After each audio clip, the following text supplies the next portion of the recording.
भाई रामपाल पाखंडी था, लेकिन अब उसके कार्य कुछ ऐसे है कि भाई जेल के अंदर से ही लोगों का नशा छटवा रहा है, किसानों के लिए काम कर रहा है।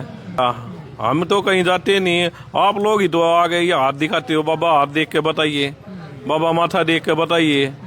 भाई हम तक ये पीले चावल देके नहीं आते, आओ भाई हमारे पास। जो ये बाणियाँ हैं, चाहे वो नित्यानंद की हो, गरीबदास की हो, गीसा साहब की हो, गुरु नानक की हो, इन्होंने समय समय पर आके आम पब्लिक को चेतन किया है और समझाने की कोशिश की है कि भाई आप सत्यता को जानो। संत की परिभाषा क्या है और एक सच्चा संत क्या है महाराज? नमस्कार जी महाराज। राम राम भाई सत साहिब। अच्छा महाराज जी, आज का जो कार्यक्रम था वो किस उपलक्ष्य में था और जिसमें सैकड़ों संतों ने अपनी उपस्थिति दर्ज करवाई? आज का जो कार्यक्रम था वो बड़े गुरु महाराज की, जो मेरे गुरुजी थे, उनकी चौथी बरसी थी। उनकी याद में ये भंडारा और सत्संग को रखा गया था, जिसमें संत महापुरुषों ने आगे आशीर्वाद दिया। संत महात्मा बाबा शब्द जो है, इसके साथ लोगों की जितनी आस्थाएं, जितनी भक्ति में लोग जुड़े हैं, उसके साथ साथ कहीं ना कहीं कंट्रोवर्सी में भी बहुत रवे हैं। तो एक संत की परिभाषा क्या है और एक सच्चा संत क्या है महाराज?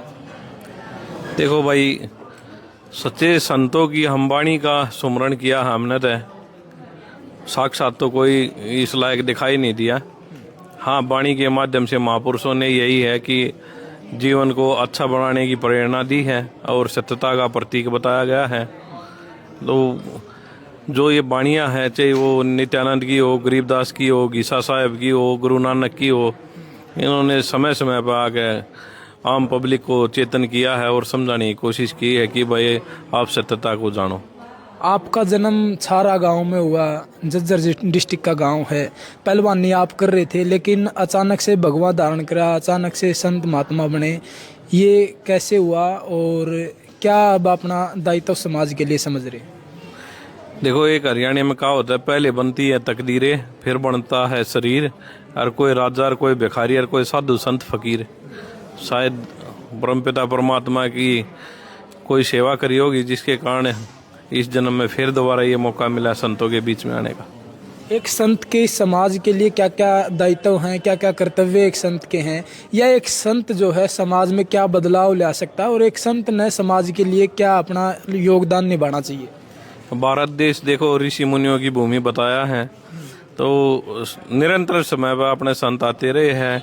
और संत का यही होना चाहिए कि परोपकारी होना चाहिए, समाज कल्याण के लिए उसका जीवन होना चाहिए अपने। और ऐसी बात नहीं, कुछ संत आज भी जो है समाज कल्याण के लिए कार्य करते हैं। भाई रामपाल पाखंडी था, लेकिन अब उसके कार्य कुछ ऐसे है कि भाई जेल के अंदर से ही लोगों का नशा छटवा रहा है, किसानों के लिए काम कर रहा है। और पब्लिक का क्या है, 12 साल पहले कुछ और थी उसकी सोच, आज उसने वो मोटरें दे दी और पाइप दे दिए, आज लोगों की सोच कुछ और है। लेकिन पाखंड को बढ़ावा देना समाज के लिए क्या? आप पाखंड किस चीज को मान रहे हो? पाखंड को तो आम पब्लिक बढ़ावा दे रही है।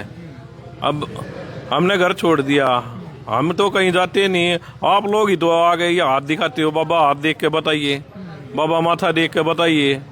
भाई हम तक ये पीले चावल देके नहीं आते, आओ भाई हमारे पास।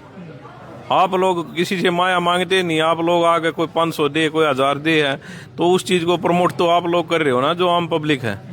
देखो, बढ़ावा तो उधर से मिल रहा है, एक हाथ से ताली नहीं बज रही ना। तो जो साधु संत है वो तो अपने परमात्मा का भजन करते हैं, लेकिन आप उनको मोह जाल में कहीं ना कहीं फंसाते हो और उस चीज का वो बेनिफिट उठाते हैं। बढ़ते पाखंड के लिए खुद जनता जिम्मेवार है, आम पब्लिक इसके लिए जिम्मेवार है? वो परमात्मा ने पूरे संसार, वर्ल्ड की जनसंख्या 8 अरब है, सबको अलग अलग रूपरेखाएं दी है। क्यों किसी से अपना जीवन पूछना है? तो आम आदमी जाके संतों के पास या पंडितों के पास जाके आप लोग पूछते हो ये होगा, तो वो उस चीज का फायदा उठाते हैं।